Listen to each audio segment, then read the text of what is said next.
Boa tarde, colegas oficiais de justiça, boa tarde, colegas do Judiciário. Sou Tiago Duarte, sou diretor da Aljustra e também diretor da FenaJuf. Hoje, na nossa live, temos como convidado o Dr. Rudy Cassel, que é advogado tanto da Aljustra quanto da FenaSoJaf, e estamos realizando essa live em parceria com a FenaSoJaf, e a Mariana Líria, que também é do núcleo de oficiais de justiça do Sindicato do Rio de Janeiro, vai estar junto comigo aqui, ajudando a mediar essa importante live sobre o futuro da aposentadoria do servidor público, com base numa decisão judicial. O Dr. Rudy recentemente conseguiu, através do escritório dele, para um sindicato, uma decisão judicial, e a ideia também é trazer um pouco dessa experiência, né? Eu acho que a preocupação com a aposentadoria é de todo mundo, mas aumentou com a reforma da Previdência aprovada pelo Bolsonaro no ano passado, onde aumentou o tempo de contribuição, aumentou o tempo de idade para se aposentar, aumentou o valor da contribuição, né, que a gente tem que dar. Para alguns chegou até mais de R$ 1.000, ou seja, uma redução salarial na prática, e uma série de outras mudanças. Então, para entender um pouco isso, pensar um pouco no histórico, como era a nossa aposentadoria antes, como está atual, qual que é a perspectiva, essa é a ideia um pouco da live. Eu, particularmente, já participei de uma live, tanto com a Marildo, né, que é o presidente do FUNPRESP, quanto com o professor da USP, Flávio Roberto Batista, também sobre esse mesmo tema. Então, eu acho que vale a pena a gente pensar como uma continuidade um pouco desse debate. Mas antes de passar para o Dr. Rudy, eu passo para a Mariana, para ela dar a sua saudação inicial, representando a nossa FenaSoJaf e também o Núcleo de Oficiais de Justiça do CISEJUF. Mariana, seja bem-vinda. Obrigada, Tiago. Realmente um prazer imenso estar aqui na companhia desses debatedores tão qualificados. Eu sou Mariana Líria, eu sou diretora do CISEJUF, né, e participo da coordenação do Núcleo dos Oficiais de Justiça do CISEJUF aqui do Rio de Janeiro, e sou diretora de comunicação da FenaSoJaf. Então, é um prazer imenso para nós poder promover esse tipo de debate aqui em parceria com uma entidade filiada que vem fazendo um excelente trabalho, né, na área de comunicação, que é a Aljustra. Parabéns mais uma vez, Tiago, a gente tem acompanhado esse trabalho, então é com muita alegria que a gente hoje está aqui dividindo, né, essa trincheira, porque falar de aposentadoria hoje do serviço público é falar de luta, né? É falar de mobilização, é falar de resistência.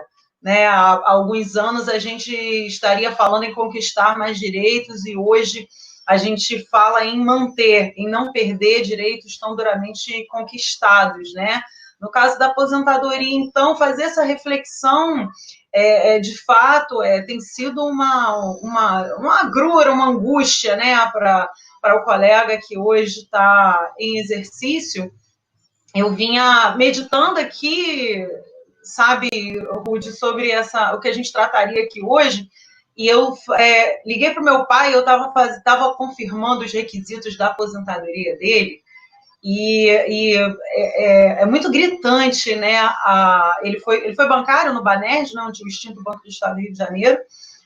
Foram 30 anos de contribuição, ele conseguiu se aposentar aos 49, isso foi em 94.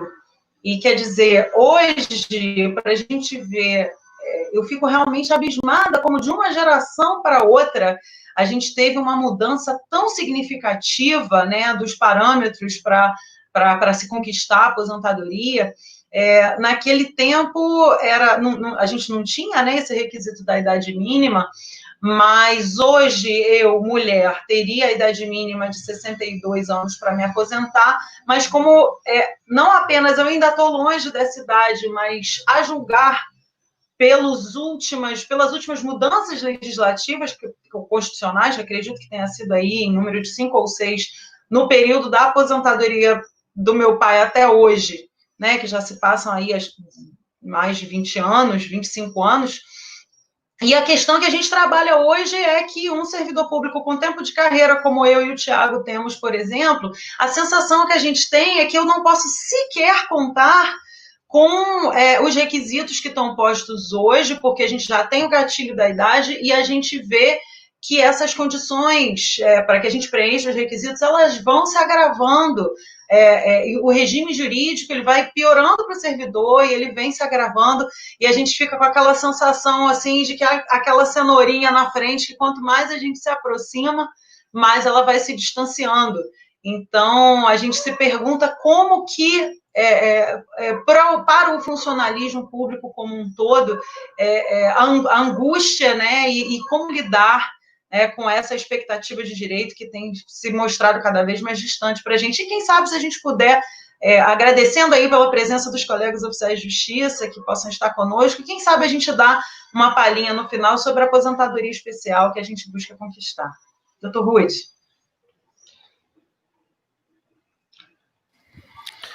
Olá, Mariana, Tiago, Carol, aqueles que nos assistem, eu agradeço o convite da Aljustra, da FenaSOJAF, e de fato, eu ouvi o que a Mariana vinha dizendo sobre o tempo passado e o presente, e as condições são cada vez mais difíceis, né? Daí que me coube hoje a falar sobre, especificamente, a possibilidade ou não de manter a transição, ou as regras de transição, direito a essas regras de transição, previstos antes da reforma última de novembro de 2019, que foi a da emenda 103.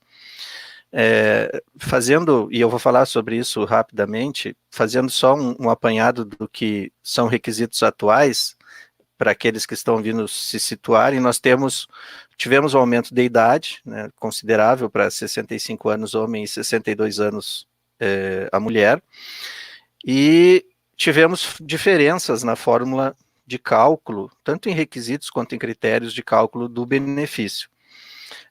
Para aqueles, e aqui entra a questão do direito à transição, para aqueles que estavam antes de novembro de 2019, ou mais especificamente, aqueles que entraram até 31 de dezembro de 2003, ou até dia 30, né, antes de 31 de dezembro, que é a data da emenda 41, reforma de 2003, ou antes da emenda 20 de 98, antes de 16 de dezembro de 98, por conta da previsão de transição da emenda 47 e da 41, no caso de 2003, todo esse grupo tinha a expectativa, até então expectativa, de se aposentar com base em requisitos de transição, né? O que eram esses requisitos de transição? Eram basicamente dois. E a referência, o referencial deles envolvia a idade para homem de 60 anos, para mulher de 55. Ou poderia, para quem entrou antes de 98, poderia ainda se reduzir esse requisito de idade de 60 ou 55, para cada ano que se trabalhasse além de 35 ou 30, que é aquela fórmula de 95, 85. Então, onde que importa qual é a importância hoje, e o que trouxe essa live foi uma decisão recente obtida na Justiça Federal do Distrito Federal, para os sindicatos peritos federais agropecuários, numa situação que nós defendemos já há algum tempo, que é o fato de que essas pessoas que estavam naquele momento, ou seja, já estavam beneficiadas por regras de transição da emenda 41 ou da emenda 47, não tinham apenas a expectativa, ainda que a expectativa fosse em relação a preencher os requisitos, o direito à transição, isso já era um direito porque já estava em exercício. Então, se nós observarmos todas as reformas que foram submetidas a julgamento pelo Supremo Tribunal Federal, é reiterada a afirmação de que não há direito adquirido a regras, a regime previdenciário. Isso é o que tradicionalmente se diz. No entanto, nunca em reformas anteriores, você atingiu o direito que foi adquirido e podia ser exercido imediatamente ou, por abono de permanência, era exercido depois. E não se tocou, porque antes não foi necessário, no direito ou não, a transição em si. Notem que as regras de transição, elas não são indistintas, não são genéricas, elas se aplicam a quem entrou em um determinado intervalo de tempo, ou até uma determinada data. Esse direito à transição, E aí o que é transição? Paridade e integralidade para quem preencher aqueles requisitos. Essa paridade e essa integralidade com requisitos melhores foram deferidas para aquele grupo específico. E esse direito à transição, que é um direito diferente de outros que já tenham sido analisados, esse direito à transição foi reconhecido para aquelas pessoas e estava em exercício. Então, não era um direito que um dia seria exercido e que as regras do jogo poderiam mudar depois de iniciar a partida. É um direito que já estava em exercício. Era um ato jurídico perfeito. Por quê? Porque havia duas condições. O Estado, para aprovar a emenda constitucional, ressalvava um grupo de servidores. Isso faz parte da negociação dentro do Congresso. Então, você aprova uma emenda com essas condições, você oferece e o servidor tem uma contrapartida, que é ter entrado até um determinado momento. É quase como um contrato. E deste contrato surge o direito à regra de transição. Se eu preencher esta condição, na emenda eu tenho determinado direito e estou exercendo ele, e enquanto exerço esse direito, vem a emenda 103 e diz, olha, esse direito que eu te concedi nas emendas anteriores, embora você já estivesse no exercício, tenha preenchido as condições desse ato jurídico perfeito, protegido lá pelo artigo 5º 36 da Constituição, eu mudo, apago isso que eu concedi anteriormente. Foi isso que a emenda 103 fez. Não por acaso, se vocês observarem na categoria, vários servidores se queixam sobre faltar poucos dias, semanas ou poucos meses para preencher os requisitos daquele direito à transição, que já estava no exercício. Quer dizer, uma coisa é preencher os 60 anos de idade, 55 anos de idade, outra coisa é estar naquele momento de serviço público. Esse requisito foi preenchido. E esse direito à transição estava em exercício. Então, por questão de dias ou semanas, o novo tempo que este servidor precisa, ou essa servidora precisa preencher, passou de poucos dias para anos. Então, tem situações assim, citando casos que chegaram até nós, situações de 4, 5 dias, 6 dias, passar para 6 anos. 2 semanas, passar para 6 anos.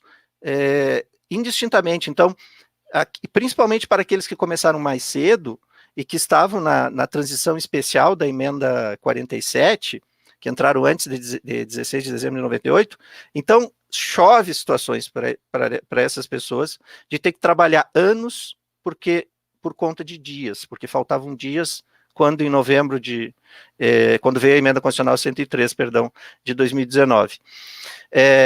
Então, o que isso está no site, a Carol me corrija se estiver errado, mas eu acredito que tem um link no site da Aljustra e da FenaSojaf e de outras entidades, inclusive que linka nessa sentença, ela é autoexplicativa, ela diz, olha, que o servidor não pode, sob pena de violação à segurança jurídica, porque o direito adquirido, o ato jurídico perfeito, são corolários, são pressuposições para você dizer que um Estado tem segurança jurídica e que ele é de direito. Então, esses fundamentos são, durante o processo do SINDI-PFA, foram trazidos para afirmar que no tempo você não pode manipular o tempo, porque o servidor ele não tem como manipular o tempo. No momento em que um determinado direito foi concedido com base nas regras e nas condições daquele momento, esse direito não pode ser derrubado. Então, ainda que você possa falar em alteração das regras da Previdência no plano geral, no momento em que você concede um direito à transição a um grupo, e, portanto, por ser um grupo no tempo definido, é uma concessão concreta, não abstrata, para essas pessoas você não poderia mais mudar as regras de transição, e em especial aqui eu falo de 2 regras de transição, a transição geral, que é a da emenda 41, e a transição especial, que é com redução de idade, da emenda 47 de 2005. Então, em rápidas linhas, isso é o que está sendo discutido e é o que pelo nosso entendimento, obedece a um regramento muito claro, sem nenhuma invenção ou mágica, para ser reconhecido o direito à transição dos servidores que estavam antes da emenda 103, e especialmente aqueles que estavam antes de 31 de dezembro de 2003 e de 16 de dezembro de 98, Tiago, Mariano. Obrigado, doutor Rude. Gente, inicialmente, quem quiser fazer perguntas, questionamentos, enfim, reflexões, tanto no Facebook quanto no YouTube, tá sendo transmitido pelo Facebook da FinaSojaf, pelo YouTube da Aljustra, é só colocar lá a pergunta que nós temos acesso aqui, tá? Então, eu vi que vários colegas deram, até peço perdão aqui, a gente não deu um bom dia, eu vou dividir isso com a Mari um pouco, mas a Janete está presente, Zambon, a Lilian, Nepomuceno, Isabel Gonçalves, a Isabel, inclusive, foi a que deu a ideia de a gente fazer essa live, viu, doutor? Eu acho que é o caso dela, e ela viu a notícia e demandou isso, é uma colega nossa aqui de São Paulo. O Emanuel, a Lúcia Bernardes, o Neemias, nosso presidente da federação, a Marília Machado, entre outros, Júlia Cristina. Aí você me ajuda depois aí, Mari, sobre os colegas que estão aqui e que estão já comentando e colocando as reflexões. Uma segunda coisa, quem não se inscreveu ainda no YouTube da Aljustra e da FinaSojaf, faça isso agora, por favor. Da Aljustra até mais fácil agora de fazer. Quem está no Facebook da FinaSojaf, faça isso agora, porque é uma maneira de a gente ter acesso ao conteúdo que é produzido pela comunicação das duas entidades. A gente está com quase mais de 100 pessoas, né, tanto considerando YouTube e Facebook, então é importante que as pessoas aproveitem e dê o seu joinha, a sua inscrição, enfim, faça todo o procedimento para a gente ter um maior engajamento e para que os colegas tenham acesso, né? Por fim, e aí eu passo para a Mari para depois a gente devolver para o Dr. Rude. Eu acho que a preocupação com o futuro da aposentadoria do servidor, ela se dá em vários aspectos. Ela dá nos aspectos da transição, que é um pouco que a Mariana falou, que é a cenourinha, que você acha que está chegando para comer a cenourinha sempre vai se afastando. Para nós que somos um pouco mais novos, a gente não tem muito essa sensação, porque para mim faltava, quando a reforma teve quase 30 anos, então agora faltam 35, quer dizer, é muito tempo de qualquer jeito, né? Mas para a pessoa que está prestes a se aposentar, isso é doído demais. Até a gente estava comentando, o doutor Rudi falou que atendeu hoje uma senhora que, por um dia, né, doutor, pela promulgação, muito em cima, não conseguia se aposentar. Então, isso a gente tinha um colega, o Máximo, não sei se está vindo aqui a live, que foi o mesmo caso dele, mas ele, graças a um dia, ele conseguiu se aposentar, senão tinha jogado ele para mais X anos. Então, esse direito à transição, esse direito às regras, é uma coisa que nos atinge, e atinge mais o pessoal que está prestes a se aposentar, é uma coisa angustiante. Uma segunda questão, que é a forma do financiamento da Previdência Social, ela vem mudando conforme o tempo. Então, se a gente for pegar historicamente, a Previdência do Servidor Público, antes de 1993, a gente nem contribuía para a Previdência Social. Não existia contribuição. Aí depois começou a 6%. Aí depois veio a reforma para 11%. Aí depois veio uma outra reforma que incluía os aposentados para continuarem contribuindo após a aposentadoria. Quer dizer, muita gente não sabe isso, né? Principalmente o pessoal da iniciativa privada. Mas os colegas que ganham acima do teto continuam contribuindo pós a aposentadoria. E agora esse valor é muito maior, né? Para algumas pessoas chega até 22% da contribuição, o que acaba sendo indiretamente um confisco. Então, isso nos preocupa também, porque a Previdência Social, na Constituinte de 88, ela não foi desenhada com uma ideia de uma planilha de Excel, né? Ou seja, que você tem que bater, como é a sua conta de casa, né? Você não gasta mais do que você recebe. Não é assim que funciona o orçamento público e não é assim que funciona a Previdência Social. A Previdência da iniciativa privada, principalmente, ela é muito... ela tem uma contabilidade, entre aspas, que depende muito da conjuntura. Então, quando o desemprego está alto, a possibilidade de dar déficit é maior. Quando o desemprego está baixo, a possibilidade é muito menor. A gente ia até 2015, a gente teve, entre aspas, superávit na previdência da iniciativa privada, considerando qualquer tipo de conta. Se você inclui a cota empregador, cota empregado, as outras contribuições que estão na Constituição de 88, que servem para estruturar e para financiar a Previdência Social. Então, esse é um primeiro ponto, né?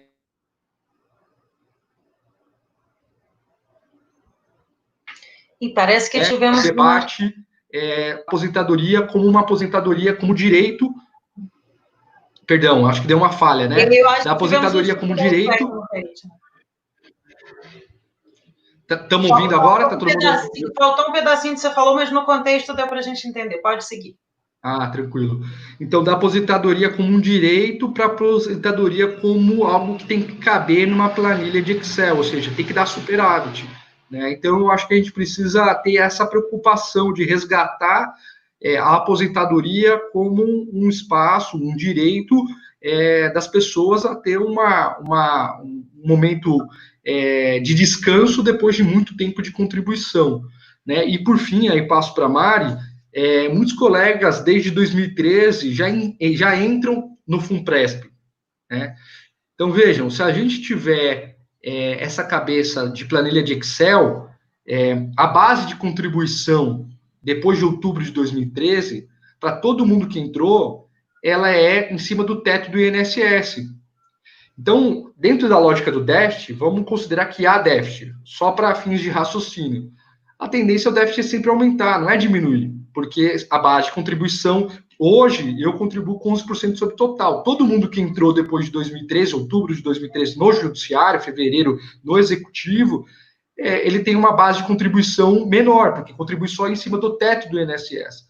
Então, assim, isso tudo leva uma reflexão, uma preocupação, né? Os colegas que estão já no FUNPRESP, eles têm uma preocupação com o FUNPRESP dar certo, claro, é o que sobrou, vamos dizer assim, né? Eles estarem lá, e muita gente tem se perguntado se reabre ou não o FUNPRESP, a migração, porque quer migrar ou quer ter a oportunidade de migrar. Mas sobre isso a gente vê se tem perguntas, tem questionamentos, aí depois a gente pode voltar a refletir sobre isso. Mariana, sua contribuição sobre isso, eventualmente perguntas e pessoas que eu esqueci de falar o nome. Sim, Tiago, a gente tem aqui, além dos que você mencionou, e felizmente foram vários, a gente agradece aqui pela presença dos colegas, a gente tem aqui, estou reconhecendo aqui um público grande de oficiais de justiça, além dos dirigentes que o Tiago já mencionou, estou vendo aqui a colega Marília Machado, obrigada Marília pela presença, e queria registrar a presença, a colega Alice Quintela também está conosco, do coletivo Reconstrução, Oposição Sintrajude. Eu queria registrar a presença de vários colegas aqui do Rio. É o caso do Marcos Viriato, da Aline Gervásio, do Marcos André. Tem vários colegas aqui do Rio, aqui, que são colegas aqui do CISEJUF, que estão assistindo conosco. E eu pude perceber que, ao longo da intervenção do Dr. Rude, diversos colegas foram colocando aqui que era o caso deles, né? Aqui, por exemplo, a colega Isabel Cristina coloca: tenho 33 anos de contribuição a todos os requisitos, minha aposentadoria seria em setembro de 2020, com 53 anos de idade. Mais acima também, aqui nos nossos comentários, eu vi isso. O Marcos Viriato colocou aqui também, ao longo da fala do Dr. Rude, ele colocou exatamente o meu caso. No dia 18 de novembro de 2019, completaria meu pedágio de 4 anos, quer dizer. Então, tem vários colegas que se encaixam aqui nessa descrição muito infeliz, né, por uma diferença de dias, acabarem tendo que isso via a desaguar em mais vários anos de serviço. Agora, eu vi uma pergunta interessante aqui também, se o Dr. Rude puder comentar para a gente. A colega Marcela, eu não sei se pronuncia Halak ou Alak Loures. Boa tarde, poderia falar um pouco sobre a aposentadoria especial do servidor com deficiência que ingressou antes de 2003? Há paridade e integralidade, mesmo sendo uma aposentadoria especial? Aí tem várias outras perguntas, mas a gente, então, deixa o Dr. Rude responder por bloco, né, e depois a gente retoma a partir daí.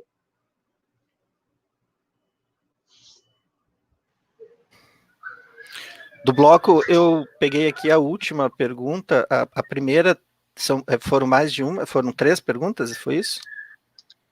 A da Isabel, Carol, se você puder projetar, a da Isabel é uma questão específica, que ela fala dos 33 anos, teve essa última, ó, se é o caso dela, essa transição que você falou, Rude, se a decisão, se fosse aqui em São Paulo, se encaixaria no caso dela. Tem 33 anos de contribuição e todos os requisitos. Minha aposentadoria seria em setembro de 2020, com 53 anos de idade. E agora ela vai para... Nós temos 2 transições na emenda 103, que é a transição do artigo 4º da emenda e a transição do artigo 20. Nas 2 hipóteses, independente da situação que se coloque, se for na do artigo 4º, essa situação da Isabel, por exemplo, ela teria que ir a 62 anos de idade. Então, ninguém usa a transição do artigo 4º, ela está ali só para dizer que houve... É mais um dos pontos desqualificados dessa emenda, chega a ser uma piada que talvez não tenham percebido na hora, ou quiseram fazer a piada, porque quando você vai no artigo 4º, ela diz assim, aqueles que entraram antes de 31 de dezembro de 2003 terão paridade, integralidade, desde que preenchidas estou resumindo o que ela diz, as determinadas condições. Aí diz assim, tem um grupo ali que pode chegar, pode conseguir com 60 anos de idade o homem, ou 56, 57 a mulher.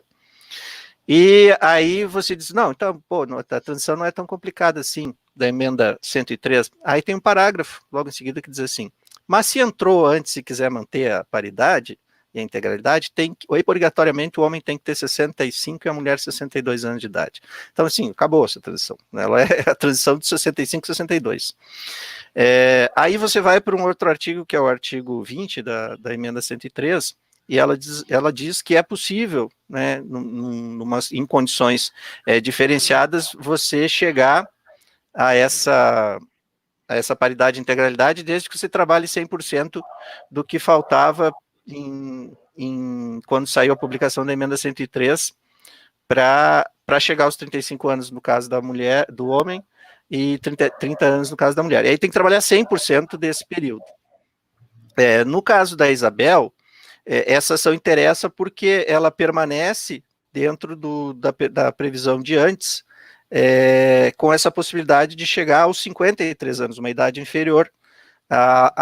Por quê? Porque ela entrou antes, só de ver aqui a pergunta dela, a gente percebe que ela entrou antes de 16 de dezembro de 98, né, e tinha, então, portanto, a possibilidade de se aposentar com menos de 55, porque era essa transição dela da emenda 47, em que você reduz 1 ano de idade para cada ano que ela trabalhar acima dos 30 anos de contribuição, e é a situação. Então, interessa por conta dessa manutenção dessa regra, porque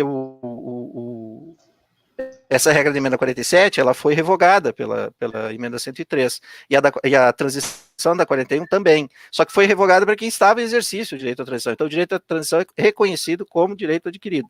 Essa é a ideia. E Rudy, sobre desculpa. a questão da aposentadoria... Oi. Rudy, só para até uma outra pergunta do colega Marcos André, a decisão judicial objetivamente levou em conta que a transição é um direito adquirido ou é a nossa tese com relação a isso? Só para deixar claro isso. A 5ª Vara Federal do DF considerou direito adquirido. Considerou direito adquirido. Tá? E violação à segurança jurídica. Consequência. Tá bom. Sobre o outro ponto, Mari, qual que é para resgatar, para ajudar? Aposentadoria especial do servidor com deficiência. Tá aí, tá isso. Escrito aí.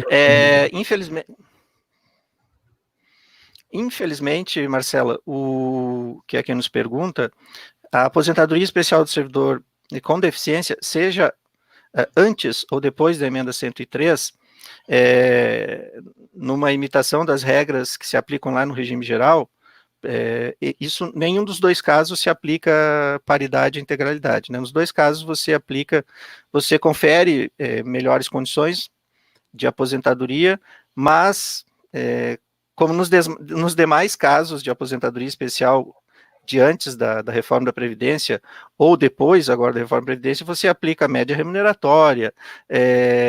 Se for agora na nova, você começa com 60% do valor do benefício, da média ainda, 60% da média a partir de 20 anos, com 2% de acréscimo a cada ano trabalhado, além dos 20, então, assim, é uma série de problemas. Então, a aposentadoria especial, ela existe, mas ninguém quer, se não precisar, a não ser a aposentadoria especial, algumas aposentadorias especiais que ficaram garantidas até 2019, excepcionalmente por conta de um parecer recente da AGU aprovado pelo presidente da República, mas aí é relacionado apenas à categoria policial, né? Então, você nos demais casos tem uma série de perdas na aposentadoria especial. Tá Mariana? certo. Ó, só o Sérgio é um colega nosso aqui da Federal de São Bernardo. Ele faz uma analogia. Em analogia a um jogo de futebol, é mudar as regras da aposentadoria olhando para trás. É como mudar a regra do jogo no intervalo para o segundo tempo. O outro time pode ter 2 goleiros e o seu nenhum. Quer dizer, teve um outro colega aqui que deu um relato que já passou por 3 regras de transição.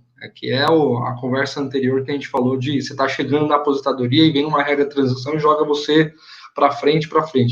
E não sei se vocês lembram, mas quando foi aprovada a reforma da Previdência, do Bolsonaro agora, o Mourão deu uma entrevista na semana seguinte e falou assim, porque o objetivo deles inicialmente era substituir tudo por sistema de capitalização, né?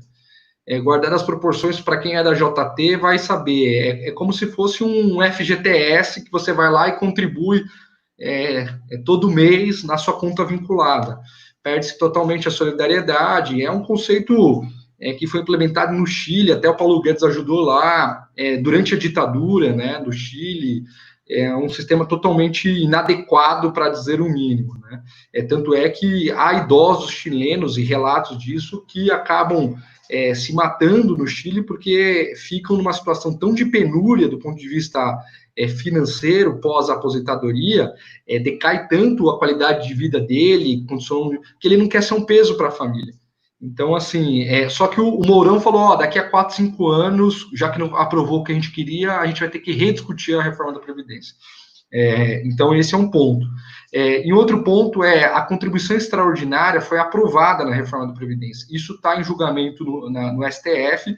Depois o Rude, tem gente perguntando aqui como está a perspectiva desse julgamento, do julgamento também do aumento da alíquota da contribuição previdenciária. Você poderia falar sobre isso, mas está em julgamento no STF esses 2 pontos, né? Tem outros pontos também, mas esse está em julgamento.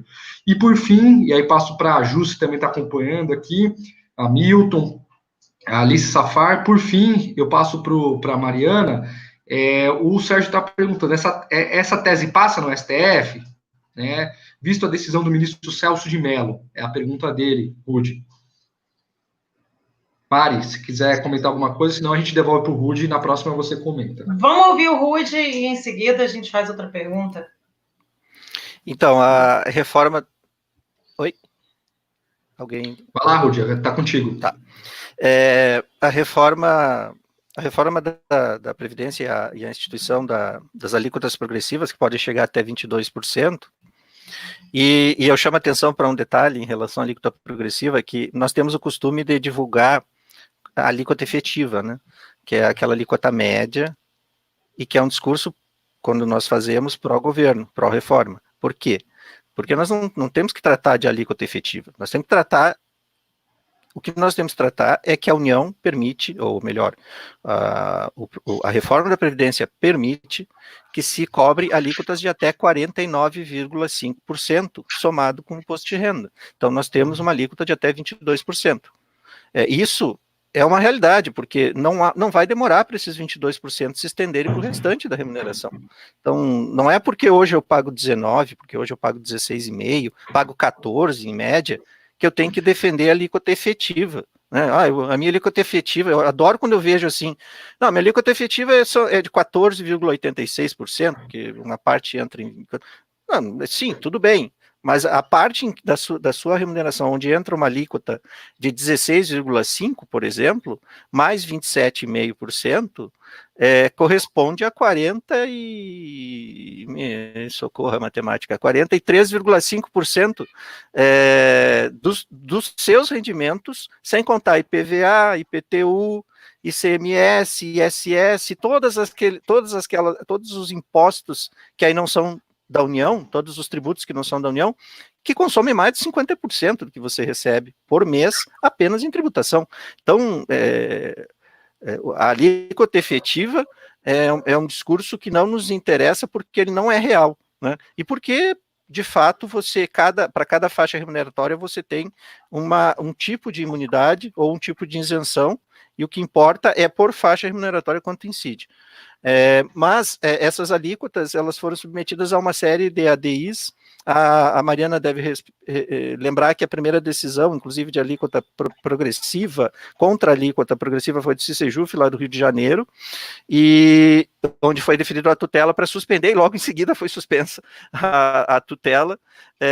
Aliás, em todos os casos de redução de alíquota, de aumento de alíquota, como no Rio de Janeiro, antes teve o problema da alíquota estadual, que foi para 14%, quando se obteve lá a suspensão dessa alíquota, em 48 horas, o processo em suspensão de liminar foi cassada a decisão pelo Supremo Tribunal Federal. Então, falou em alíquota progressiva, esse tem sido um tema muito sensível.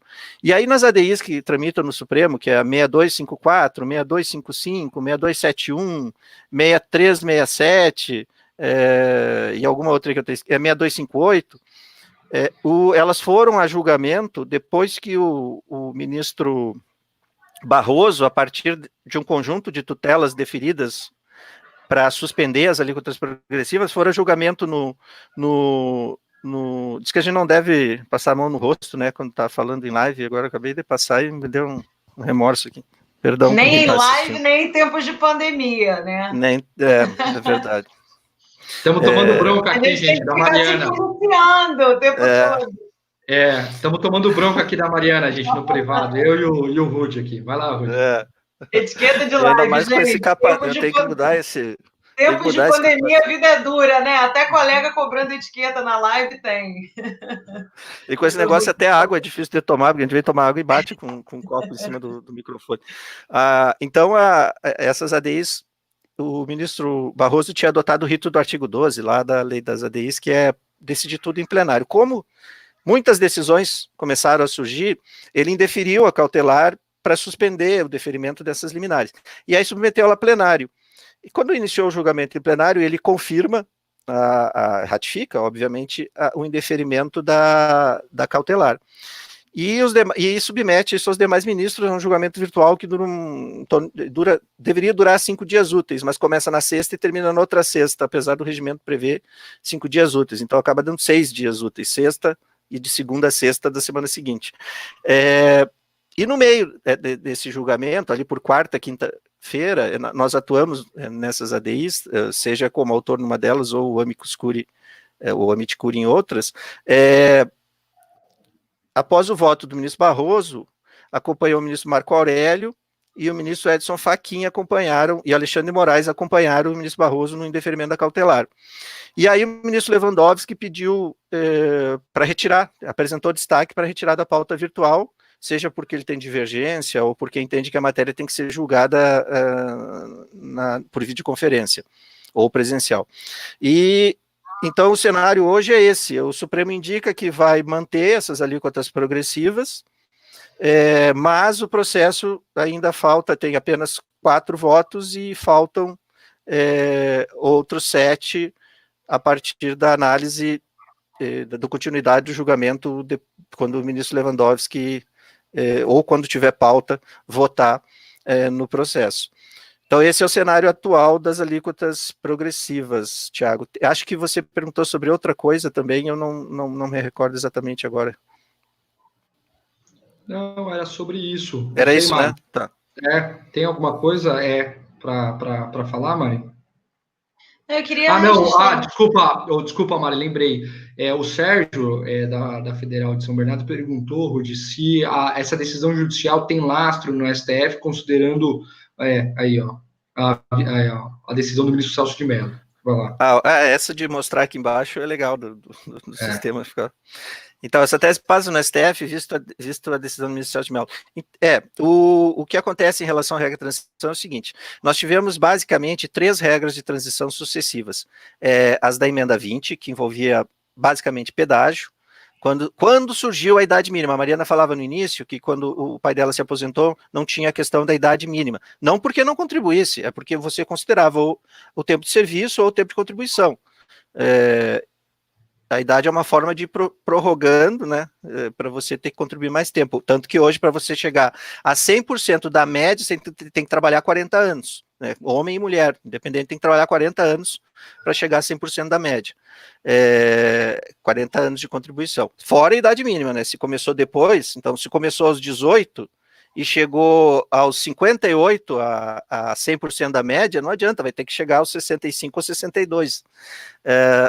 E aí dá mais de 40 anos. Mas enfim, sobre o Supremo, então nós tivemos 3 regras de transição. A da emenda 20, que aplicava pedágio de 20% ou 40% para integral ou proporcional. Tivemos a transição da emenda 41 e tivemos a transição da emenda 47. Só que a 41 e a 47, elas são alternativas acumuladas para quem entrou antes de 98, ou fica apenas da 41 para quem entrou depois, a partir de 16 de dezembro de 98. Então não são transições que foram anuladas sucessivamente pelas emendas. Com exceção da emenda 20, da proporcional da emenda 20, que ninguém reclamou, porque era 40% e era proporcional e aplicava, ninguém acabou caindo no desuso, a não ser a transição da proporcional, que foi extinta, a aposentadoria proporcional, que foi extinta na modalidade proporcional com a emenda 41, nenhuma dessas transições foram suprimidas. Então, o Supremo ainda não decidiu sobre transição, sobre direito à regra de transição. E a nosso ver, embora os outros temas das alterações da reforma sejam temas que o Supremo vem sucessivamente dizendo que não há direito direito adquirido a regime, aqui a gente não está falando de direito adquirido a regime, nós estamos falando de direito adquirido no regime anterior, e em exercício. Para situações assim, onde você enfrenta direito adquirido, o Supremo costuma manter o direito adquirido. Tanto que vocês não conhecem pessoas que tiveram direito adquirido antes das reformas e que não puderam se aposentar depois. Se tinham direito adquirido antes, sempre puderam se aposentar. A diferença é que aqui o direito adquirido não diz respeito a uma modalidade específica de aposentadoria, mas a regra de transição em si, né? E esse direito, ele é visível. Você vai ter que dizer que esse direito não precisa ser respeitado. Então é algo que, e aí em relação à pergunta do Sérgio, tem todo sentido você cogitar isso agora, mas que vai levar aí um tempo até que o Supremo se manifeste. Há uma ADI, 2 ADIs que tratam en passant do direito à transição no Supremo, mas elas não têm ainda indício de que serão julgadas, porque o que está sendo julgado lá agora é só a alíquota. Tiago. Tá certo. Mari, contigo. Então, queria aproveitar para registrar mais algumas presenças de colegas que estão nos brindando aqui com a sua audiência. Dene Colares de Campos, tem muitos aqui do Rio, do interior, inclusive. Dene Colares de Campos, Daniel Natal, que é da Baixada Fluminense, César Fumoca, do Tribunal, Cláudia Blois, que é da Central Criminal, Ondina, que é de Três Rios, e colegas dirigentes das nossas associações, como é o caso da Jusileide, que é também diretora da FENAJUF, está aqui conosco, a Janete, que é da Sojaf lá do Amazonas, o Eduardo Virtuoso, nosso diretor jurídico da FENASOJAF. Eu queria te passar, Rude, 2 perguntas que são mais relativos à decisão. É o caso da pergunta do José Ailton, às 5h27, Carol, se você puder botar no destaque para a gente, por favor. A decisão afeta apenas a paridade e integralidade ou também abarca idade e pedágio? E mais uma, logo em seguida, que foi a pergunta da Janete. Doutor Rude, os servidores que se enquadram na decisão da 5ª Vara Federal, o que podem fazer? Que aí você aborda as 2 de repente, Rude, tratando da decisão, por favor? Sim, normalmente os sindicatos e associações têm tratado disso em ações coletivas, sem prejuízo da discussão individual de quem estiver na situação específica. Mas normalmente são ações coletivas. Essas ações coletivas têm pedidos de inconstitucionalidade incidental. O que é isso? O Brasil ele tem 2 sistemas de controle de constitucionalidade, o concentrado e o incidental, né? O concentrado ele é abstrato, é feito em ADI, ou ADC, lá no Supremo, o ADO, enfim. e mesmo a ADPF. Por sinal, tem a ADPF agora também em relação a portaria que estipulou nos estados, mas aí pega servidor estadual e municipal, né? Aquele prazo que deram até 30 de julho para todos os estados se adequar à reforma da Previdência, 31 de julho, agora tem, além das ações nos estados, tem ADIs, uma ADPF no Supremo movida sobre isso. Mas então, em relação o que eu falava mesmo? Sobre o que eu falava? Foram as duas perguntas sobre a decisão. A primeira se abarca idade e pedágio, e a segunda, quem se enquadra na decisão, o que pode fazer. O que pode fazer. Você estava nessa linha do o que poderia fazer. Tem hora que um pensamento colide com outro aqui e começa a entrar em conflito. A decisão afeta apenas paridade e integralidade. Afeta paridade, integralidade, idade e pedágio, tá? Afeta todos. É como se você estivesse você tem o direito à transição como era antes da emenda 103, com mesma idade, mesmo tempo de contribuição, o pedágio, aquele que são as carências no serviço público, na carreira e no cargo, 20 anos no serviço público, 10 na carreira, 5 no cargo, e paridade e integralidade. A segunda pergunta era, vou pedir novamente para mostrar aí, a segunda e última pergunta dessa.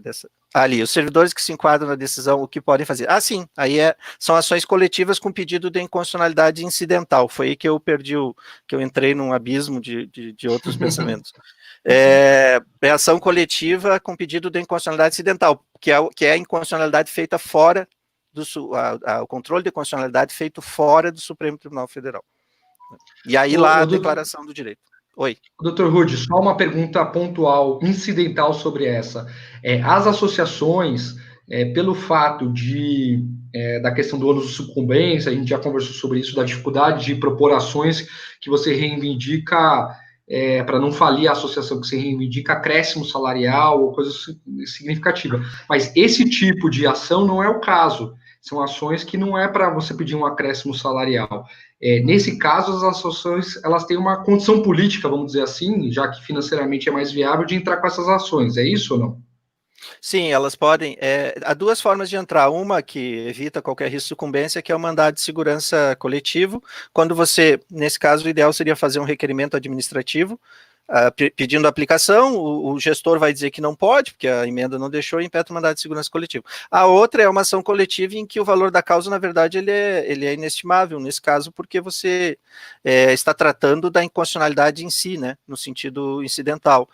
Então, é possível você atribuir um valor da causa que é condizente com a realidade, mas não tem como ser aqui, porque um ato, uma valoração monetária de cada um que está participando da ação. Mas muitos juízes ainda impugnam, mesmo nesses casos, de ofício, né? O problema não é o juiz impugnar de ofício, né? Ele dizer que o valor tem que ser referente a todos. O problema é quando ultrapassa essa parte, e a AGU é que apresenta uma impugnação dizendo que o valor tem que ser, e aí ela faz uma estimativa assim, o servidor XYZ se teria aposentadoria tantos anos antes. Isso representaria um benefício de tanto, só que ele está recebendo remuneração no lugar dessa aposentadoria nesse período. Então, é rebatível, desde que não passe uma impugnação dessas, a depender do valor ali discutido. Mas o fundamental é o seguinte, Thiago, tem como demonstrar que o valor da causa, neste caso, é pequeno, porque o que está em discussão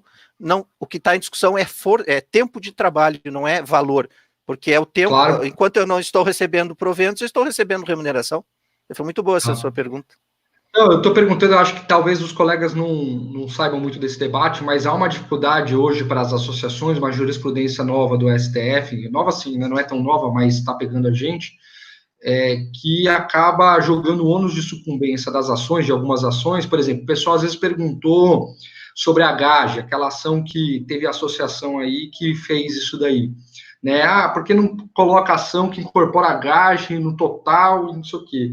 Além de ser temerária a ação do ponto de vista jurídico, questionável, o Dr. Rudi mesmo fez um parecer para a gente da associação sobre esse tema, mas ela traz um ônus de sucumbência muito grande para as associações, diferente dos sindicatos. Os sindicatos, eles têm uma jurisprudência mais favorável, vamos dizer assim, nesses temas do ônus de sucumbência, porque atua como substituto processual, as associações não. Mas nesse caso específico, como não se trata de você reivindicar valores, você está, como o doutor falou, pedindo tempo de contribuição para fins de aposentadoria, para de um direito adquirido, então a tese seria mais tranquila, só para dividir isso com vocês. Sobre temas que foram colocados aqui, gente, só Paula Drummond está aqui com a gente também, Roberto Dias também está com a gente, João Carlos Machado está com a gente, enfim, outros colegas aqui.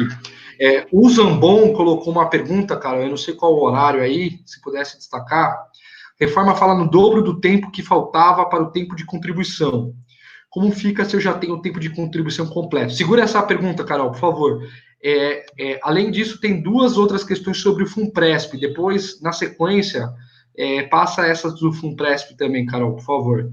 Tá, mas vamos deixar o doutor responder a do Zambon e aí as duas do FUNPRESP na sequência. Vai lá, doutor.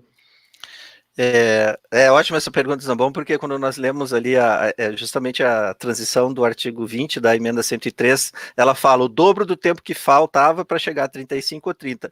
E aí tem aqueles que já tinham, não tinham idade, mas tinham os 35 ou 30 anos. Nesses casos, é tranquilo, não é tranquilo a transição, mas é tranquilo que não tem tempo a ser adicionado, viu, Zambon?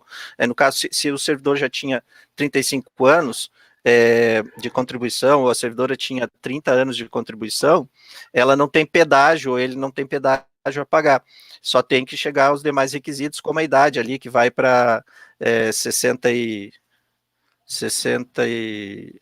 Puxa, sumiu aqui a transição. Vai para 56 a mulher e o... 57, o homem, né? 57 a mulher e 62 o homem, isso.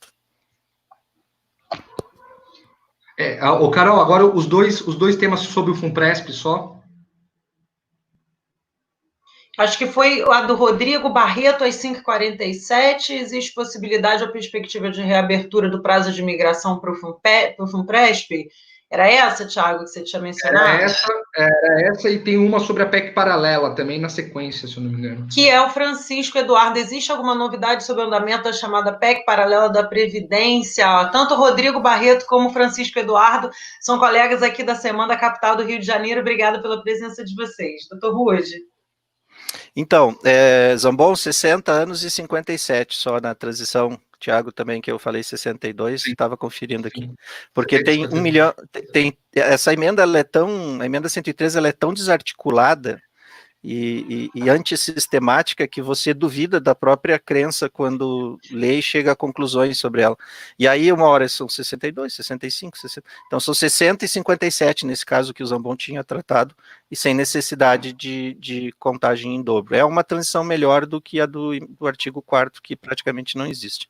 Sobre a PEC paralela, talvez o Tiago e a Mariana possam me auxiliar do ponto de vista político, mas do ponto de vista do advogado, eu não vi nenhuma movimentação ainda de tramitação que indique que ela será aprovada em seguida, por exemplo, mas não sei como isso vai ficar depois da pandemia. A PEC 133, que é a PEC paralela, interessa especialmente a alguns grupos que desejam a reabertura do prazo para adesão à Previdência Complementar e o ingresso na FUNPRESP.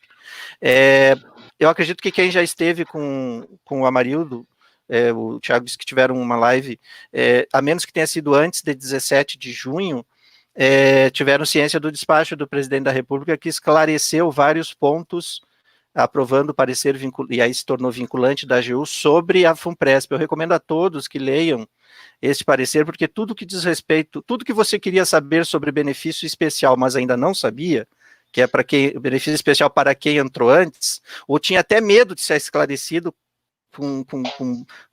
pela repercussão que isso podia causar, tudo isso foi esclarecido, inclusive sustentando a necessidade de reabertura. Se você vê vários pontos ali, muita gente aderiu sem saber o que estava fazendo, exatamente porque várias questões eram nebulosas, por exemplo, incide de imposto de renda, incide de contribuição previdenciária, tudo isso é esclarecido, inclusive fórmula de cálculo é a partir de 94, a média, e lá no fator de conversão eu uso desde antes de 94, porque ali é o tempo de contribuição de RPPS, não só o tempo de 94 em diante. Tem uma série de coisas que até dialogam com a matemática lá, que foram esclarecidos no dia 17 de junho, Diário Oficial de 17 de junho. Pelo que eu sei, pelo que eu soube recentemente, este prazo de adesão deve ser reaberto. E a ideia é que não seja por PEC, para que não fique depois por emenda constitucional. Primeiro, porque não tem sentido você fixar esse prazo, não teria sentido ações judiciais tratando disso, mas segundo, porque não há interesse em fixar a limitação desse prazo. Então, para quem ainda quer simular se vale a pena ou não aderir à FUNPRESP, a tendência é que, por lei ordinária, como foi feito da outra vez, isso seja reaberto logo depois da pandemia. Agora, sobre a PEC 133, Thiago, Mariana, devolvo a palavra aí, quem souber. Não, sobre a PEC paralela, gente, está parada, né? Ela foi aprovada no Senado, como o Dr. Rudy comentou, a reabertura da FUNPRESP chegou a ser aprovada por lei ordinária uma vez, uma outra vez ela foi por medida provisória, foi um período curto que o Toffoli estava na presidência, se eu não me engano, que o Temer tinha saído, eu não lembro se era o Toffoli exatamente, mas eu lembro que foi o presidente do STF, e foi uma medida provisória, e dessa vez eles colocaram numa emenda constitucional, que não faz nenhum sentido político e jurídico, né? Então, mas ela está parada, está sem perspectiva de ser aprovada, porém, na live que eu fiz com a Marildo, que eu tinha comentado, até peço para a Carol, se você puder puxar o link da live e colocar para o pessoal aqui no YouTube e no Facebook, para o pessoal ter acesso. A gente está com uma audiência de quase 150 pessoas, aí o pessoal pode ouvir o que o Amarildo falou, né? Tem duas lives, uma do Amarildo falando sobre o mesmo tema, o futuro da aposentadoria, só que, claro, ele joga para o lado do FUNPRESP, e uma outra sobre o futuro da aposentadoria com um professor da USP, uma análise crítica do FUNPRESP, e aí, claro, que ele critica o FUNPRESP, né? Então, para a gente ter uma visão geral sobre o assunto. Nessa live, o Amarildo falou que estava fazendo todo o esforço, estava tudo para ser reaberto agora, antes da pandemia, mas a pandemia pegou todo mundo meio de surpresa, vamos dizer assim. Então, a perspectiva é até o final do ano, ou no início do ano que vem, ser reaberto. Mas aí vale a pena ler isso, essa decisão, porque tem muita coisa, lacunas, né, com relação ao FUNPRESP, que quanto mais informação tiver, melhor, né? Inclusive, nessa PEC, uma das lacunas era se a PEC, e tinha divergência sobre isso, se a redação da PEC, na hora da reabertura do FUNPRESP, estava garantindo benefício especial. Para vocês terem uma ideia. O benefício especial, acho que todo mundo sabe, é o benefício que se paga para quem migrar para o FUNPRESP pelo tempo que você contribuiu a maior do tempo do INSS. Então, esse valor a maior, eles chamam de benefício especial, é uma indenização que você vai receber lá na frente, teoricamente. Então, isso na PEC estava meio... Tinha gente que achava que não estava incluso na PEC, tinha gente que achava que estava incluso, quer dizer, um problema sério. Imagina, você migra para o FUNPRESP achando que você tem o benefício especial e depois você descobre lá na frente que você não tem, né? Um problema. Mariana, o que temos aí? Temos o seguinte, Thiago, eu gostaria de registrar a presença de mais alguns colegas, que são oficiais de justiça, a maioria deles, o Luiz Filho, do Rio Grande do Norte, a Cris Viana, nossa companheira, que é diretora do Sintrajuf do Rio Grande do Sul, Lícius Coelho, que é o nosso representante sindical aqui em Niterói, né, junto ao CISEJUF, e eu queria colocar mais uma pergunta de caso concreto para o Rudy abordar. Se puder botar aí para a gente, Carol, da colega Cláudia Blois, foi às 5h35 a pergunta dela, ela coloca aí o tempo de contribuição dela, e entrei na justiça, deixa eu ver se é esse daqui. Entrei na justiça em abril de 88, isso. Entrei na justiça em abril de 88, completaria o pedágio em maio de 2020, completei 53 anos em junho de 2020, trabalho há 36 anos. Como poderei me aposentar com todos os benefícios?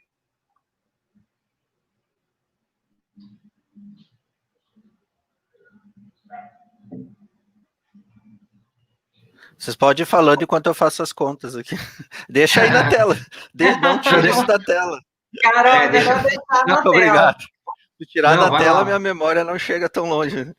Rudy, enquanto você faz a conta aqui, a Janete perguntou se a live vai ficar disponível. Vai ficar disponível, tanto no YouTube quanto no Facebook no YouTube da Ujustra e Facebook da FinaSojaf, tá? Então, só para vocês terem. A Carol já colocou aí o link da live com a Marildo, e o link logo mais, ela coloca o link da live com o professor da USP também sobre esse tema. Quando você já tiver feito a conta, aí você avisa, Rudy. Já fiz. E tem um colega só que depois tem umas perguntas que acabam se repetindo, mas como aí depois eu peço para a Carol projetar João Carlos 552. Mas vamos nessa primeiro, então, já que você já fez a conta. 57 anos, tá? Com todos os benefícios de antes de 2013, 57 anos.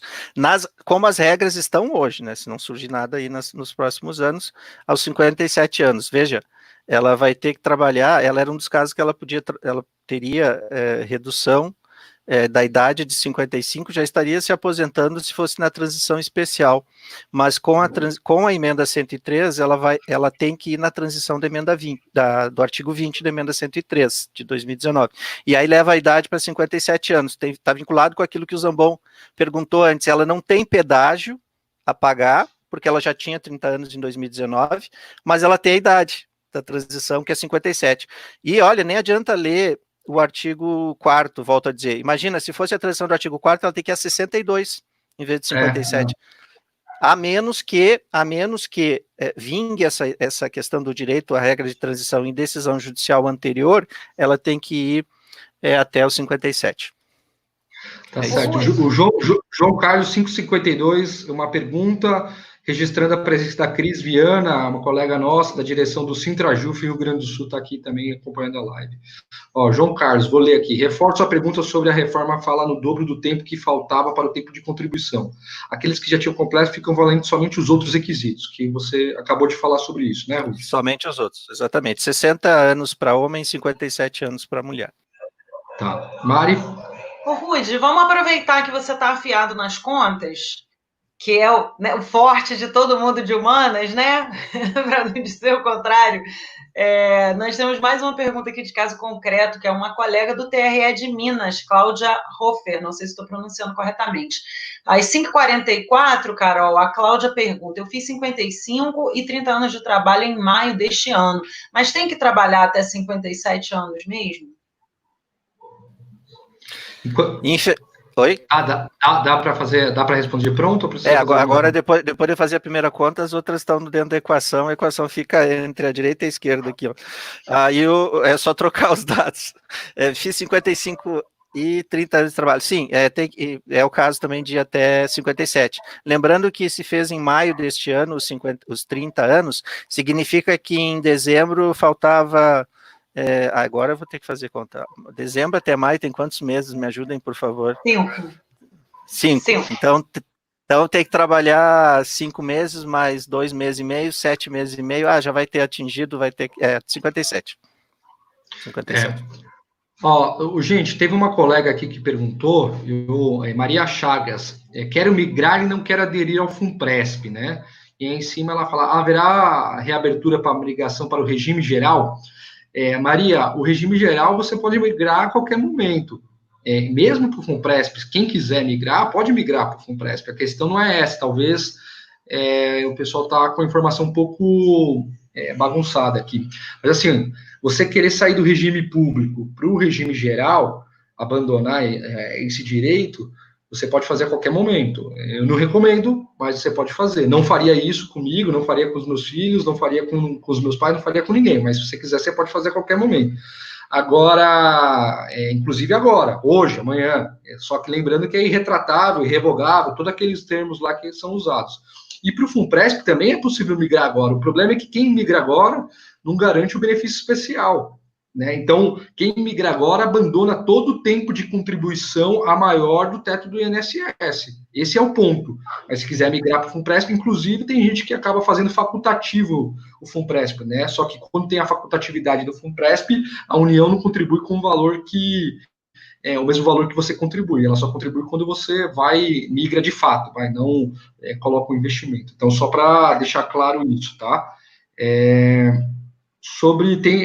O Alessandro pediu para repetir de novo o ato da presidência relacionado ao benefício especial, o Se você pudesse, talvez, viu, Alessandro, a gente pode fazer, aí eu faço uma demanda aqui para a Carol, a gente está com a nossa diretora da comunicação aqui da FenaSojaf também, e eu sou diretor da FenaJuF, então a gente pode fazer uma comunicação talvez uma notícia sobre isso, disponibilizando no link das associações, da federação, tudo mais, sobre esse tema, porque aí as pessoas podem ter acesso e ler com os próprios olhos, mas o Rudy pode repetir sobre isso. Rudy, contigo. Não estamos te ouvindo, eu pelo menos não estou te ouvindo.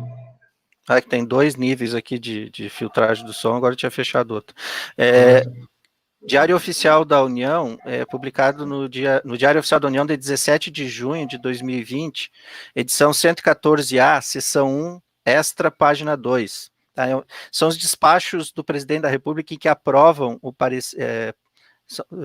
Na estrutura, são despachos que aprovam pareceres da AGU e que, por lei, da lei orgânica da Advocacia da União, tem força vinculante dentro da administração pública. Então, todas as dúvidas têm que ser resolvidas aplicando esse parecer. E ele acolhe vários pareceres encadeados da AGU, e inclusive a consulta da Receita, que trata da incidência de tributação, como calcula, como é pago, e o parecer é o GL 04. Eu posso disponibilizar depois o link, até aqui, não sei, depois, mas eu acho que depois dá para disponibilizar para quem participou, enfim. Eu tenho ele aqui em PDF, mas não consigo compartilhar, não consigo em anexo, mas eu mando para vocês na sequência. Então, 17 de junho, Diário Oficial da União de 17 de junho, na seção de despachos do Presidente da República. Você encontra 17 de junho. Sem querer ser chato, mas sobre esse despacho especificamente, ele fala sobre o FUNPRESP Jude ou ele só vincula ao FUNPRESP do Executivo? Todas as FUNPRESPs. Todas as FUNPRESPs. Tá? Inclusive, tem consultas ali que foram feitas pela FUNPRESP Jude, a AGU, e a AGU, ou para a Receita, como a questão da tributação, e aí tudo foi consolidado em pareceres da AGU que se aplica às três FUNPRESP, né? Ou as duas, né? E aí aprovado no parecer da AGU. Até semana passada, eu conversava com o Edmilson sobre isso também. E aí estava lendo para todo mundo. O que é interessante nisso, Thiago, é que primeiro ele demonstra que muitas dúvidas razoáveis, incompatíveis com a fixação de prazo anterior, para quem deseja, eu não defendo o FUNPRESP, mas para quem deseja migrar, tinham razão de ser, né? E aí esclarece como tem que ser feito. Por exemplo, a impossibilidade de você alterar contratualmente alguma regra de cálculo do benefício especial. Lembrando que o cálculo do benefício especial, para quem está nos assistindo, ele está previsto no artigo 3º ou 4º da Lei 12.618. A equação é assustadora quando você olha, e vai ser estranho dizer isso, mas ela é muito simples.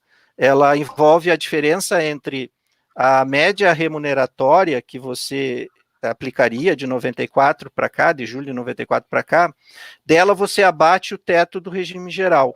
O que sobrar, você multiplica por um fator de conversão, que é o tempo total de contribuição no regime próprio, dividido pelo tempo exigido para a aposentadoria. E aí, quando você multiplica, dá um valor. Esse valor, ele é compensatório da contribuição que você pagou a mais do que o teto do regime geral, para o regime próprio, que é justamente essa diferença que é devolvida numa estimativa feita por essa fórmula, e que nem sempre reflete a verdade, mas foi uma forma de compensar as contribuições excedentes, embora não seja indenizatório, né? Porque se fosse indenizatório não incidia imposto de renda, mas é uma forma de compensar, devolver aquelas contribuições do passado que você pagou a mais, Thiago. Tá certo, Mariana. Rudy. Mari, tem alguma questão aí que você... Eu tenho algumas aqui, mas se você tiver... Não, tem aqui a pergunta, vamos ver se a gente consegue colocar, Carol, acho que foi um pouco antes, a gente não chegou a conseguir responder, da Beth CPS, às 5h48, ela pergunta, gostaria de saber sobre a forma de reajuste, no caso de optar por média de salários contribuição. Atualmente acompanha INSS. Podem alterar fazendo um reajuste diferente, e nesse caso seria por emenda?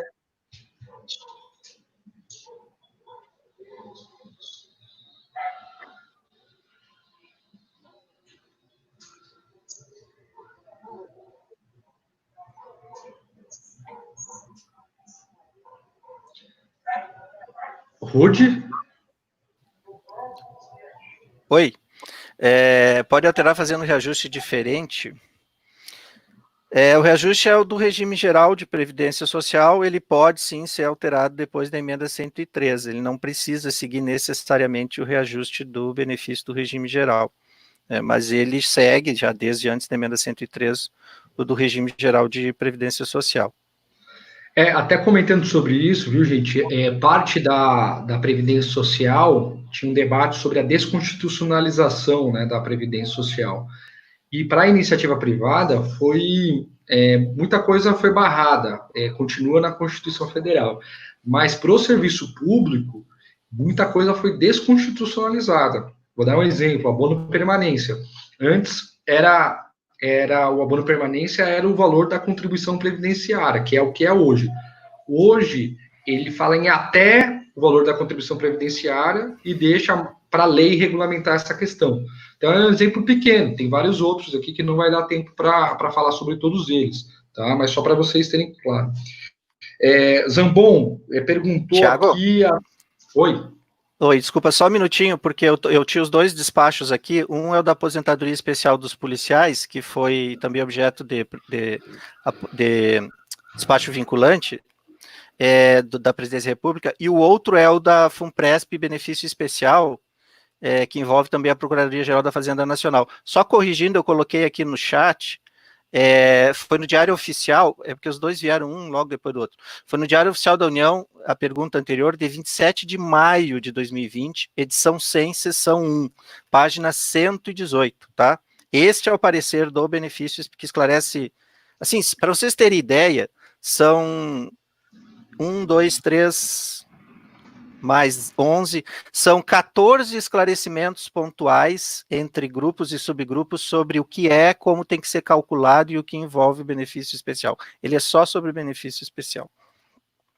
Tá certo, eu pedi para a Carol subir isso que você mandou no chat nosso, interno, para o pessoal ver. E aí todo mundo tem como todo mundo tem acesso. Zambon, às 6h06, Carol, por favor. 57 e 60 anos são as idades mínimas para qualquer tipo de aposentadoria, mesmo que opte pela média remuneratória ou migre para o regime geral?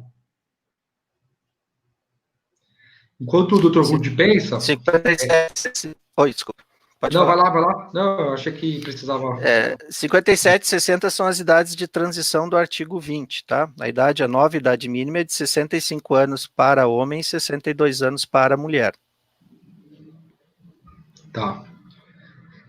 E aí, gente, só algumas pessoas até perguntaram aqui, sobre a aposentadoria de atividade de risco dos oficiais de justiça, nós vamos falar no final, porque como esse tema da aposentadoria de maneira ampla, ele acaba abarcando todos os colegas do judiciário, tem gente que não é oficial que está vendo a nossa live aqui e tudo mais, desde já agradecer uma audiência.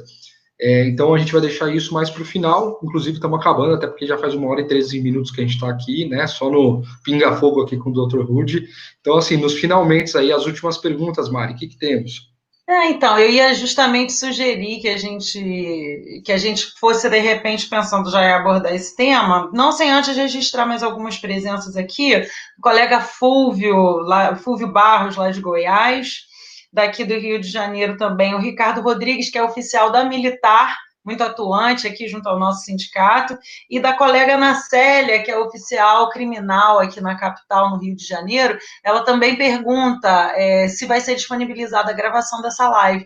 Então, Ana Célia, vamos repetir aqui, que vai ficar disponibilizado nos dois canais. Essa live está sendo promovida pela AOJustra, que é a Associação dos Oficiais da Trabalhista de São Paulo, e pela FENASOJAF, que é a nossa federação. Então, nos dois canais, a gente vai disponibilizar no YouTube da AOJustra e no Facebook Watch, né, da FENASOJAF. Então, vamos espalhar aí para os colegas, que eu vejo que a gente está vendo aqui como a gente imaginava, né, Tiago, tá? De fato, está suscitando o interesse de muitos colegas.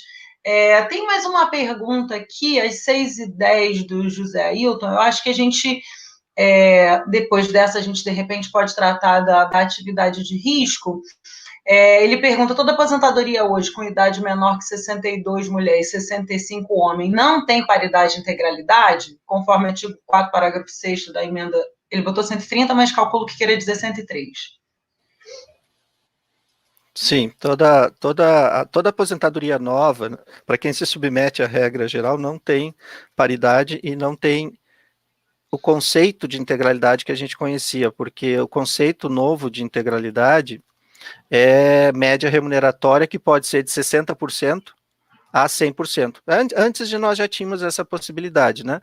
Mas nós temos de 60% a 100% da média remuneratória. O que mais se aproxima da integralidade seria 100% da média remuneratória, com 62 anos mulher, 65 anos e 40 anos de contribuição, para ser mais exato. Tá. Gente, então, quem tiver outras perguntas, a gente vai depois encaminhar para o Dr. Rude, ver uma maneira de responder. A gente tentou ler todas, né? A última aqui do Márcio Cota, colega nosso, né, falando, não houve uma decisão do STF sobre a natureza jurídica do benefício especial, isso afeta o entendimento do parecer sobre a tributação? Doutor, sim ou não? E se for sim, aí faz a... Mas eu acredito que não, pelo que eu estou sabendo. Sobre natureza não, o que tem esclarecimento mesmo, que foi muito debatido e por vezes até a fonte era meio difusa, porque uma hora passou pela Receita, pela PGFN, e aí chegou na AGU, e aí foi a Presidência da República, por isso que é importante ler esse diário oficial aí, esse despacho que aprova o parecer da AGU e da PGFN em relação ao benefício especial. A AGU e PGFN, porque algumas questões são administrativas e outras são tributárias. E aí, a tributação, quem dá a palavra final no âmbito da Advocacia da União é a Procuradoria-Geral da Fazenda Nacional, né, que é a Advocacia da Fazenda Nacional.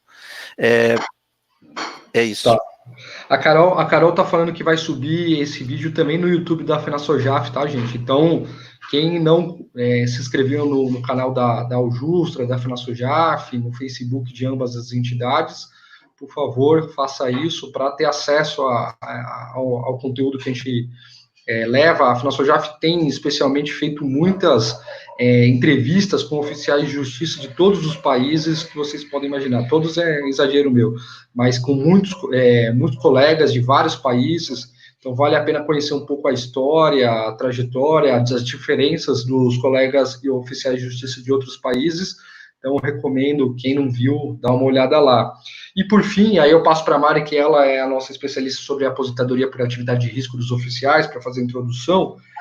Aqui em São Paulo, especificamente, a gente teve um problema sobre a decisão judicial que cortava a alíquota da contribuição previdenciária, né? A gente teve um aumento a partir de março, e aí algumas entidades conseguiu, e uma associação nacional conseguiu isso, divulgou bastante, muito marketing, nisso eles são bons no marketing, só que a gente teve problemas, aqui eu estou vendo alguns colegas comentando aqui, me mandaram até um zap no particular para falar sobre isso de novo, que é o seguinte, muitos colegas não autorizaram essa associação a entrar com ação judicial, e muitos colegas não são filiados a essa associação, mas apareceram na lista do tribunal, do TRT aqui, como pessoas beneficiadas.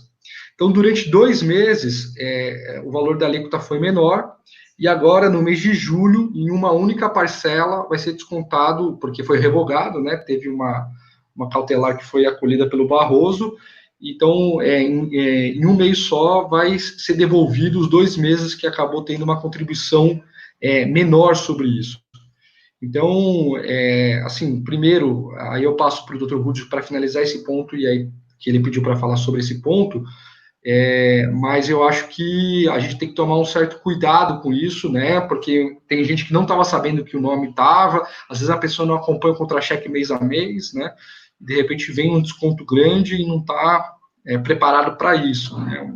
Assim, a associação, ela precisa necessariamente de procuração para entrar com a ação, ela não pode entrar como substituto processual, como sindicato Pode. Ah, não, o doutor Rude falou que pode passar para a Mariana. Mas, só para explicar isso, né? Alguns colegas nossos, a gente recomendou até que entrasse em contato com o jurídico da associação para falar que não autorizou entrar com a ação. A preocupação nossa aqui em São Paulo, a gente teve um histórico negativo, que foi com o CPMF, a decisão da CPMF, se vocês lembrarem, não sei se em outros estados aconteceu isso, que se conseguiu uma liminar, aí depois de um tempo teve que revogar isso, foi revogado e teve que pagar todo o retroativo. E também teve, quando houve um aumento de 6% para 11%, a mesma coisa. E aí teve que pagar todo o retroativo. E as pessoas não estavam preparadas para isso, e isso traz um transtorno, principalmente quando a pessoa não autoriza expressamente, corre esse risco expressamente. Essa associação, enfim, teria que se explicar publicamente, e até agora acabou não se explicando, mas deixo o registro aqui porque o pessoal perguntou, tá bom? Passando para a Mariana para ela falar sobre a aposentadoria por atividade de risco. Beleza, Tiago, vou registrar aqui. Tem muitos agradecimentos, especialmente ao Dr. Rude, por todos os esclarecimentos. Registro a presença também do nosso amigo Júlio Fontela, coordenador Centro-Oeste da FENASSOJAF, sempre presente nos nossos eventos. Obrigada, Júlio. Mais uma vez, a Ondina, daqui do Rio, pergunta se a live vai ficar disponível no canal. Então, vamos repetir. A gente está agora no Facebook da FENASSOJAF e no YouTube da Ojustra, mas depois será disponibilizado também, a íntegra, né? Vai ser disponibilizado, além desses canais, também no YouTube da FENASSOJAF. E aí a gente aproveita para reforçar o pedido. Aqui no CISEJUF a gente teve tem sido um momento muito produtivo, né? A gente conseguiu atingir aqui 1.000 inscritos no canal, e aí a gente pede aos colegas também, reforça o pedido, se inscrevam nos canais da FENASSOJAF e da Ojustra para fortalecer aí os nossos canais. Mas então é isso, Rude, a gente, para finalizar aqui, considerando que a gente teve uma audiência grande dos colegas oficiais de justiça, falar um pouquinho da nossa trajetória aí na busca pelo reconhecimento do risco da nossa atividade com os desdobramentos previdenciários que isso poderia vir a trazer. Na verdade, essa batalha aí, ela não é algo recente, né? Se a gente fizer um levantamento das tentativas e das gestões que a gente fez em sede de, primeiro, por mandado de injunção, né? O daqui do CISEJUF foi o pioneiro, né? Com a nossa assessoria, e aí, de repente, se você quiser dar uma pincelada nisso, tentamos, tanto no plano judicial como no plano legislativo, fazendo um levantamento. Eu acho que a gente já deve ter aí, seguramente, né, doutor Rude, mais de 15 anos de batalha no Congresso Nacional pelo reconhecimento do risco da nossa atividade. E a última trincheira, aí, a batalha mais recente, onde a gente envidou esforços concentrados, e aí uma luta coletiva da FENASSOJAF com as federações dos estaduais, né? E aí a gente tocou isso coletivamente no Congresso, né? Como quantas outras lutas a gente tem feito, e é impressionante, e isso a gente fala por experiência própria, é impressionante, Rude, como a gente vai rodando de liderança em liderança, de parlamentar em parlamentar, na Câmara, no Senado, e não há um legislador que vire para a gente e fale que o pleito não é justo. Pelo contrário, todos eles falam para a gente assim, não, de fato. A gente apresenta o perfil da carreira, qual que é a nossa atividade, e aí a gente tem investido muito nisso, porque, infelizmente, são muitos casos, né, de insegurança, de agressão, de assassinato, inclusive, e quando a gente apresenta, muito comum eles falarem para a gente assim, nossa, mas eu não sabia que vocês não têm nenhuma estrutura dos tribunais, não temos, não sabia que vocês trabalhavam sozinhos, não sabia que vocês trabalhavam em veículo próprio, não sabia que tem juiz querendo que vocês entrem em área de risco, enquanto que isso é muito concreto, né, da nossa atividade. Então, todos eles falam para a gente, o pleito é justo, mas a gente nunca conseguiu essa aprovação, mesmo sabendo que não é exatamente, né, uma questão jurídica, mas fica para nós sempre essa sensação, né, de que o pleito, não sei se a gente está precisando rever os nossos caminhos, mas a gente fica sempre com essa sensação de que não é uma questão de justiça, é mesmo uma questão de opção do legislador, e falar tentativa aí que a gente fez na 103. E aí, desculpa, Thiago, só para fechar, eu acho muito importante, mesmo sabendo que nem todos que estão assistindo a live conosco são oficiais de justiça, eu acho muito importante que a gente faça um debate de peito aberto com os demais segmentos da categoria sobre o risco da atividade, porque na época teve esse questionamento de os oficiais estão tentando ver o lado deles na reforma da Previdência, quando isso não é verdade, considerando que a gente já tem muito tempo batalhando pelo reconhecimento do risco. Então, eu acho interessante também, para além do segmento dos oficiais de justiça, a gente fazer esse debate, falar do perfil da atividade, fazer esse debate com o resto da categoria e com o funcionalismo como um todo. Doutor Antes de passar para o Rude, o Mari, lembrar, eu estava até com uma reunião com a Elaine Amaral, uma colega nossa que estava aqui, espero que ela esteja ainda vindo. Peço até desculpa que eu saí meio à francesa da reunião, justamente para participar da live. Mas eu comentei isso, né, que sobre a atividade de risco, se alguém tinha alguma dúvida, eu acho que com as mortes da pandemia, infelizmente, essa dúvida acabou. Por quê? Porque no judiciário, considerando o judiciário federal e estadual, a gente teve um pouco mais de 20 pessoas que faleceram pela pandemia. Eu não tenho um número exato agora. Desculpa, Thiago, foram 28 e 13 são oficiais de justiça. E aí 13 são oficiais de justiça, então dá quase metade, né? Só que os oficiais são 5% do total da categoria. Então, assim, é um exemplo concreto, né, da dificuldade do dia a dia, né? Claro que a pandemia é outro nível de risco, é um risco sanitário, não é um risco pessoal, mas que vale a pena. E sobre o que a Mariana falou, eu cheguei a ouvir gente do sindicato aqui a falar que a gente estava querendo um jeitinho, foi o termo que ele usou, um atalho lutando pela aposentadoria da atividade de risco. Então, é uma coisa que realmente a gente quer, de uma certa forma, dialogar, né? Eu acho que cada segmento tem sua pauta específica, tem sua especificidade, e a gente quer procurar mostrar um pouco qual é a nossa especificidade e a pauta do reconhecimento da atividade de risco é uma delas, a aposentadoria por atividade de risco, então só para dividir isso com vocês, tá? Rude, tá contigo sobre o mandado de injunção, né? Esse é o nome técnico? Isso, mandado de injunção. Vai lá, Rude, tá contigo. Essa foi uma luta... Estão me ouvindo? Essa foi uma luta de aproximadamente 12 anos, 12, 13 anos, em que vários mandados de injunção, e a Mariana lembrou o primeiro deles, que foi o 833 do CICEJUF de Minas, CICEJUF de Minas é bom, CICEJUF do Rio de Janeiro, e o CICEJUF, depois, em decisão colegiada, isso foi submetido à decisão colegiada, e o Supremo, muito depois, disse que teria que vir por lei complementar. É evidente que durante esse período, lei complementar, projeto de lei complementar, e depois de várias decisões favoráveis em mandado de injunção, projetos de lei complementar foram... Desculpa, Mariana, eu passei a mão no rosto de novo, mas é que deu uma coceira aqui. E esses projetos de lei complementar, eles, em várias oportunidades, sofreram emendas para incluir atividade de risco, não só daqueles que trabalham na execução de ordens judiciais, mas também segurança do Poder Judiciário, entre outras funções ali que submetem a risco. O problema é que, na medida em que isso evoluiu, aquilo que ainda era uma saída se tornou agora uma porta de ferro que tem que ser arrombada, que é a alteração da Constituição da República. Desculpa por te interromper, mas só para não perder esse registro, no julgamento, eu não lembro se foi o 833 nosso ou se um daqueles que se seguiram a ele, esse julgamento especificamente de mandado de injunção tratando da atividade de risco do oficial de justiça, foi aquele fatídico julgamento em que o Supremo comparou a nossa atividade dos motoboys.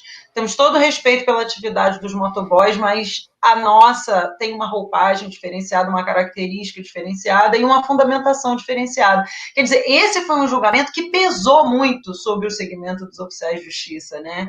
Você certamente se recorda dessa fatídica sessão. Sim, foi depois de ter decisão monocrática de praticamente todos os ministros reconhecendo em outros processos. E aí veio a emenda 103, pelo visto isso chamou atenção, essa viabilidade ou esse enquadramento do risco, né, que é mais do que aposentadoria policial, você chamar de aposentadoria policial, ou aposentadoria X ou Y, aposentadoria por atividade de risco, assim como a sujeita às condições, aqueles que trabalham em condições que prejudicam a saúde e a integridade física, pessoa com deficiência, todas elas se inseriam em 3 incisos do artigo 40, parágrafo 4º da Constituição, que foram completamente alterados na emenda 103.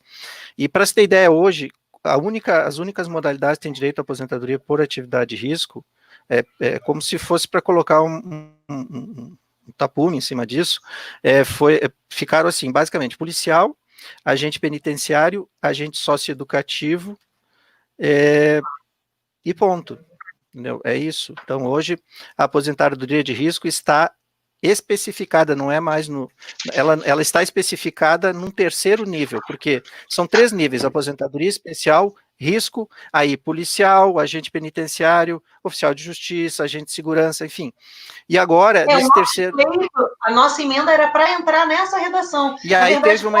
vieram os agentes socioeducativos que vieram na proposta originária do governo, foi aí que a gente viu a possibilidade, né, a oportunidade de inserir nesse inciso especificamente, não tivemos sucesso. Inclusive houve mais de uma emenda, acho que umas 2 emendas lá, que vocês trabalharam nisso, para especificamente incluir ali a atividade.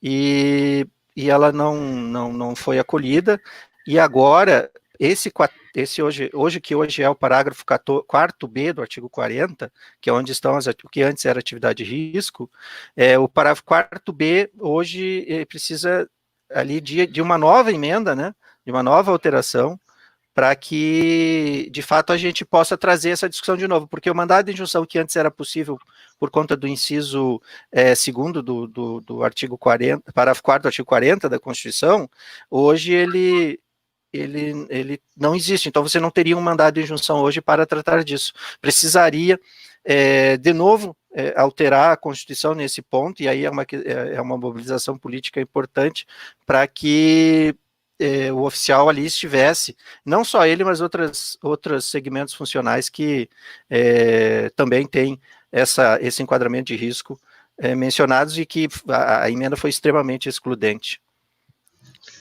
Tá certo. Gente, eu vou fazer minhas considerações finais, depois passo para a Mariana, para a gente fazer as considerações finais dela, agradecendo o Dr. Rudi Cassel, que é advogado da Aljustra, é advogado da FenaSoJaf, por compartilhar o conhecimento e todo o estudo histórico dele na atuação da questão da aposentadoria. Pedir para os colegas que estão assistindo para compartilhar, né, a live com outros colegas. A grande parte da live, acho que todo mundo tem interesse em saber as informações, e a gente fica à disposição para outras iniciativas, atividades juntos. Nós da Aljustra já fizemos uma live com a SOJAF 15, uma live com a SOJAF Minas, agora com a FenaSoJaf. Chegamos a fazer uma no 1º de maio com a SOJAF São Paulo, a Associação dos Oficiais Estaduais aqui também, uma de todas as associações aqui estaduais. Então, a gente vai, aos poucos, fazendo outras lives aí, dando para trazer um pouco de informação e reflexão. E só deixando um informe, eu, particularmente, me afasto temporariamente da diretoria da associação até o dia 13 de agosto, vai ter eleições aqui no sindicato, do Sintrajude, e eu vou fazer parte da chapa de oposição, mas voltando, independente do resultado, eu volto a assumir o meu espaço aqui na diretoria da associação, então dando um até logo para os colegas oficiais aí. É isso, Mariana. Obrigada, Tiago. Eu gostaria de agradecer mais uma vez, em nome da FenaSoJaf, que a iniciativa da gente construir essa live partiu da Aljustra, então foi muito bem-vinda. Eu fiquei muito satisfeita e gostaria de agradecer a todos e a cada um dos colegas e das colegas que nos acompanharam aqui. A gente registrou a presença, né, da maioria, talvez não de todos, a gente não tenha conseguido. Registrar ainda aqui a presença do colega Hipólito Hirón, que é da República Dominicana, e tem participado aí das nossas atividades, né, já que a FENASOJAF abraça também essa frente de atuação nas relações internacionais. Então, a gente tem tido, de fato, como o Thiago lembrou, esse intercâmbio aí com os colegas, é mais um desafio aí da nossa equipe de comunicação.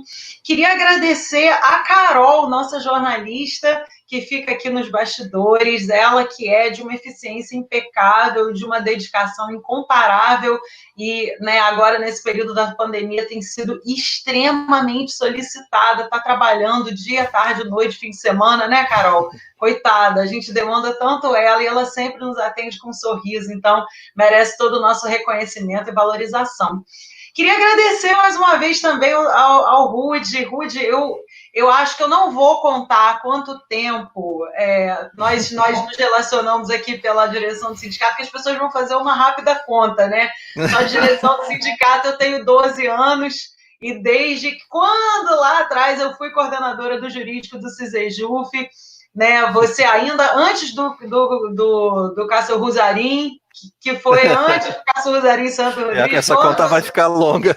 Pois e as pessoas vão fazer uma conta, né? Não vai ser legal isso. Então, para dizer que nós estamos falando aqui de no mínimo, aí mais de uma década de um serviço de excelência que é prestado aqui no CISEJUF, e também já há muito tempo a FENASOJAF, e aí a gente agradece especificamente ao escritório.